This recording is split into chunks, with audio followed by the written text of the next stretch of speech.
Usaping xenophobia at ang kontrobersyal na mayor ng Bamban, Tarlac na si Mayor Guo. Yan ang pupuntuhan ni Professor Antonio Contreras sa Punto de Vista.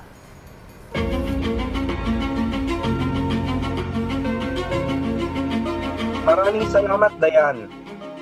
Nabubulabog na naman tayo. Bumulagta na naman sa atin at bumulaga. Itong nangyayaring hearing sa Senado tungkol sa mayor ng Bamban, Tarlac na si Mayor Alice Go. Ang dahilan dito ay yung kanyang bayan nagkaroon ng nasangkot sa alingas-ngas nung merong raid na pogo doon sa kanyang bayan. At unti-unti lumalabas ngayon na maraming haka-haka na itong si Mayor Alice Go di umano ay hindi citizen, ay hindi Filipino citizen kundi isang Chinese citizen. Sapagkat maraming mga hindi mo siya maipaliwanag sa kanyang pagkatao. Hindi niya matandaan kung saan siya pinanganak, hindi matandaan kung anong pangalan ng kanyang guro. Sinasabi niya siya ay na-homeschool, pero kung na-homeschool ka, siguro naman napaka-intimate ng relasyon mo sa teacher mo at matatandaan mo ang pangalan nito. So hindi lamang yan ang mga dahilan, andyan din yung di umano siya ay may connection doon sa Pogo sapagkat yung lupa niya ang ginamit. So andun yung mga agam-agam sapagkat malinaw na hindi naman siguro ligid sa kaalaman natin na posibleng mangyari na magpadala ng mga espiya ang China sa ating bansa. At ito ay kasabay na rin ng pagdatingan ng napakaraming mga estudyante na mga Chinese students sa nag-aaral, ang iba pa nga parang pang-graduate student pa, pang-masters pa. Samantalang ang medium instruction natin ng English ay hindi naman sila masyadong magaling sa English.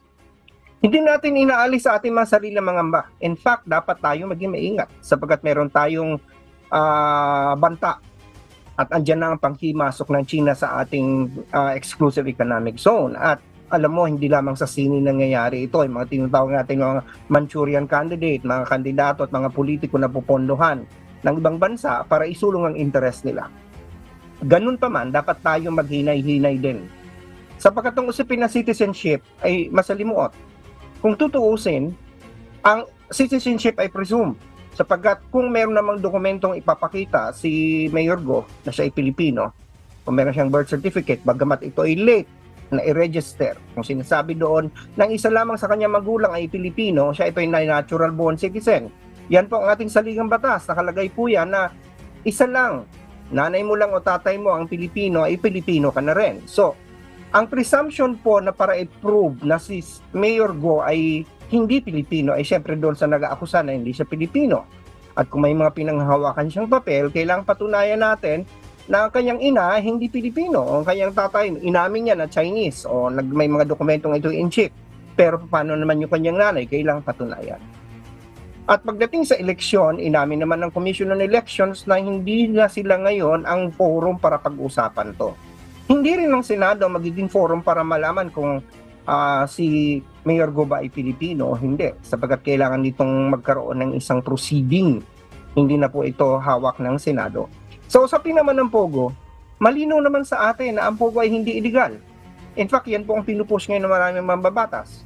Wala pong, ang illegal sa Pogo, yung mga ginagawa sa loob ng Pogo. Yung mag-hire ka ng illegal worker, yung magkaroon ka ng maging pinagmumulan ka ng mga fake news at mga fraud, di ba? Yun ang illegal. Pero yung mere existence ng Pogo ay hindi illegal. In fact, kung mapapatunayan na ang Pogo sa Bamban, Tarlac ay naitayo, dahil ito ay binigyan ng basbas ng munisipyo ay talagang legal yung existence. So dapat patunayan natin sa Mayor Go may connection doon sa may illegal activities na nasa loob ng Pogo. But the mere fact that there is a Pogo in her town is not a warrant for us to say na siya ay may ginawang krimen.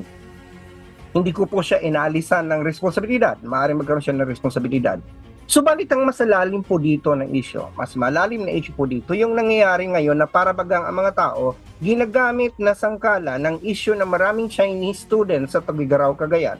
At itong si Mayor Go ay sinususpecha na isang Chinese citizen para magkaroon tinatawag na xenophobia, na para bagang they are hating the person not because of what they're doing but because the fact that they are Chinese. Madali pong magalit sa mga Chinese dahil po sa nangyayari sa West Philippine Sea.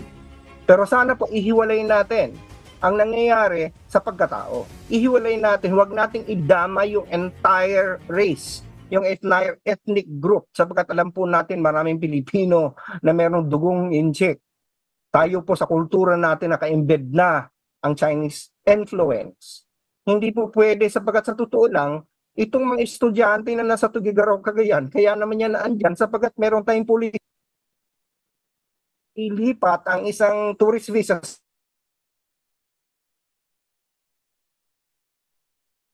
universities para lamang mapataas ang antas nila sa kanilang ranking. Ano bang nangyayari? Kailangan marami silang international students dahil mataas po ang point na binibigay sa university rankings kapag marami kang international students. Sarami po mga puwersang nagtutulak at ito dapat ang hinihimay ng Senado at ng anuman. Anuman ang dapat palitan natin sa ating mga batas, mga regulasyon para mapigilan natin pagpasok na hindi kanais-nais sa tao. Maging ito man ay Chinese o hindi. Sapagkat ihiwalay po natin ito. Hindi po natin pwedeng gamitin ang nangyayari sa West Philippine Sea, ang nangyayari kay Mayor Alice Go, at pati ang nangyayari sa Tugigaraw, Cagayan, para malahatin na natin na parang bawat Chinese ay kaaway. Hindi po tayo ganon. Yun po ang iiwasan natin. Xenophobia na po yun. Pagkasuklam na po yun sa isang lahi na hindi dapat natin tinutolerate. Sapagkat hindi po yun maganda. At hindi tama. So yan lamang ang aking punto de vista ngayong araw na to. Balik sa iyo dyan sa studio, Dayan.